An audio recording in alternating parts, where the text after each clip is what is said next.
पावलगढ़ नामक गांव में एक छोटा सा परिवार रहता था जिसमें नरू नाम का एक जवान लड़का भी था। वह अपनी दादी, पिता और बहन के साथ रहता था।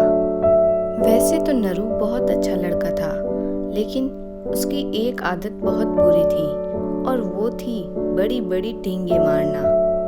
उसकी इस आदत से न सिर्फ गांव वाले परेशान हुए बल्कि उसके परिवार वाले भी परेशान हो गए।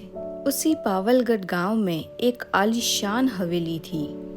हवेली काफी लंबे समय से बंद पड़ी थी। हवेली को देखकर ही डर लगता था। हवेली के आसपास काले उजाड़ पेड़ झाड़ियां लगी थी। हवेली गांव के रास्ते में ही पड़ती थी, लेकिन गांव वाले दूसरे रास्ते से आते जाते थे। गांव में कोई भी हवेली के आसपास भी नहीं फटकता था। गांव में बड़े से लेकर छोटों तक को किसी को भी वहां जाने की इजाजत नहीं थी। एक दिन नारू की दादी, पिता और उसकी बहन सारा काम करने के बाद घर के बाहर टहल रहे थे कि तभी नारू घूमते हुए आया और फिर से वही काम डींगे मारने लगा। नारू की बहन को बहुत गुस्सा आया और उसने अपने भाई को ताने मार दिए कि तुम बस बड़ी बड़ी डींगे मारो। गांव वाले तुम्हारी बातें सुनकर मजाक उड़ाते हैं हमारा। असलियत तो ये है कि तुम एक नंबर की फटीचर हो। अगर ना हो तो अब तक जीवन में कुछ कर चुके होते। बड़ी बड़ी डींगे ही नहीं मारते।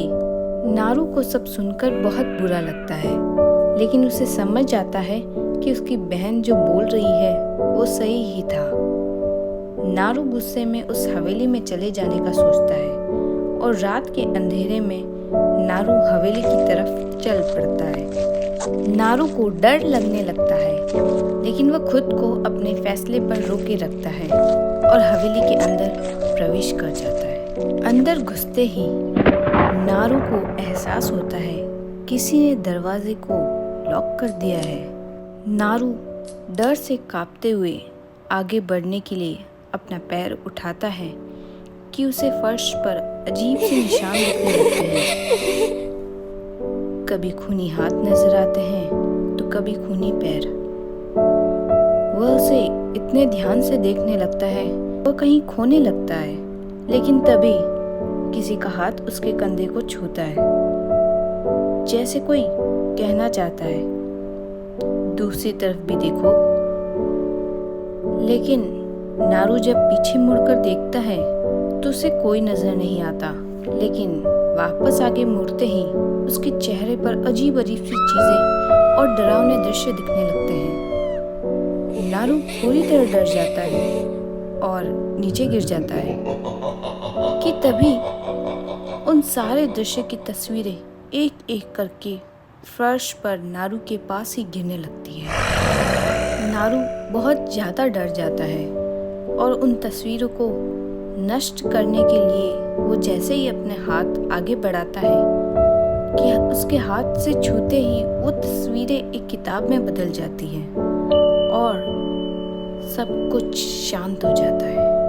नारू जब किताब खोलता है तो उसे पता चलता है कि हवेली में एक महिला रहती थी जिसके बच्चे अपने करियर के लिए बाहर चले गए और थोड़े दिनों बाद पति भी वापस आने का बोल गए और साथ ही साथ इंतजार करने का भी कह गए और फिर वापस कभी नहीं आए। महिला की इंतजार करते करते ही मौत हो गई, लेकिन उसे शांति नहीं मिली। उसकी आत्मा को शांति मिले इसके लिए जरूरी था कि कोई न कोई उसकी हवेली पर आकर उससे मिले। नारू ने सब जानने के बाद लंबे इंतजार के लिए माफी मांगी और सभी संस्कार हवन पूरे किए जिससे उसकी आत्मा को शांति मिलती हो। नारू ने गांव वालों का डर खत्म कर दिया था। उसके इस काम पर नारू के पूरे परिवार वालों को बहुत ही गर्व था।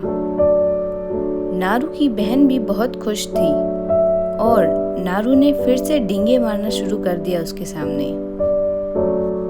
सीख: हमें जीवन में अपने डर को हिम्मत बनाकर हमेशा आगे बढ़ता रहना चाहिए।